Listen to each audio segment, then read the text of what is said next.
Des de la seva fundació fan moltes coses per la gent amb Alzheimer i tenen un premi que ara ens explicarà. I bé, Neus, explica'ns una mica la feina que feu. Des de la nostra fundació tenim 3 trets importants, que són l'educació, la intervenció i la investigació. Treballem amb el malalt en tota la seva globalitat, és a dir, des de la seva part psíquica fins a la física, vull dir, comencem amb el diagnòstic i doncs fem un seguiment del pacient amb estimulació cognitiva i altres tallers. Després doncs treballem amb les famílies i fem multitud de projectes envers aquestes malalties. Un d'aquests projectes és el Premi Soletura. És un premi molt especial, oi que sí? Sí, per la nostra fundació és molt especial perquè va ser creat junt amb la família del Jordi Soletura per sensibilitzar la població d'aquesta problemàtica que tenim amb els malalts d'Alzheimer.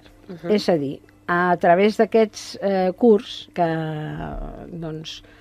s'entreguen per concursar, fem una doble labor.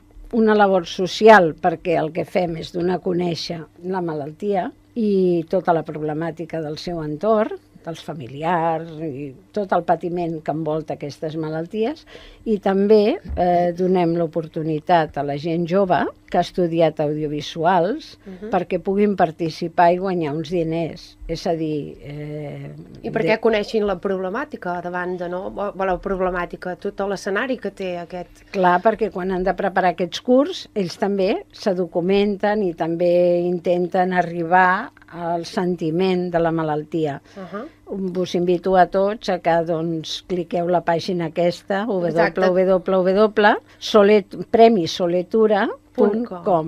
Aleshores veureu totes les pel·lícules que s'han presentat cada any. Aquest any és el 5è any que ho fem i us invito a tots a veure aquests curs que podeu baixar-se i podeu, des de les institucions que treballeu amb aquests malalts, utilitzar aquests curs per fer conferències, fòrums, per intentar sensibilitzar contra més gent millor. Exacte, i conèixer tota aquesta visió. Exacte.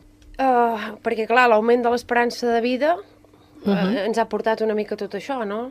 No només un increment de la taxa d'adults grans, sinó també de l'índex de dependència en aquest col·lectiu, no? No hi estic d'acord perquè hi ha molta gent jove que ja està patint l'Alzheimer. Nosaltres, per exemple, ara a la nostra institució hi ha una persona de 52 anys, amb un fill de 18 anys, vull dir, s'estan creant unes problemàtiques ja que s'està capgirant tot una mica, és a dir, sí que hi ha un promís de gent gran, però també ja hi ha un bon número de gent jove, és a dir, t'estic parlant de 60 anys, bastanta.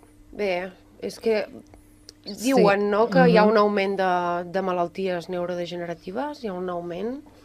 S'està notant moltíssim, sigui per, no sé per quines causes.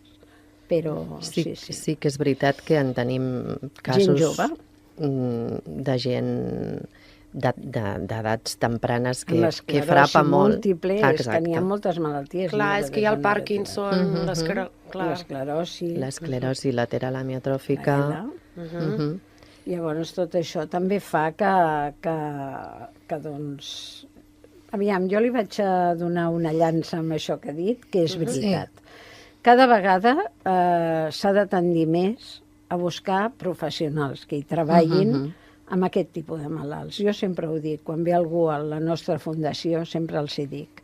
És molt important que entengueu que és una malaltia. No és el mateix un centre de dia del barri, on podem atendre l'avi que viu sol, que quan s'està tocant una patologia. Quan es toca una patologia s'ha de ser persona que sàpiga el que està tocant i el que està fent. Aquí és on hi ha la diferenciació entre ser professional, treballant amb aquests malalts, o no ser-ho. Perquè, clar, tot no vale amb aquesta malaltia. Si volem donar una qualitat excel·lent. Perquè jo volia des d'aquí felicitar amb el senyor Joan per la seva tasca que fa, perquè és molt excel·lent el que ha dit.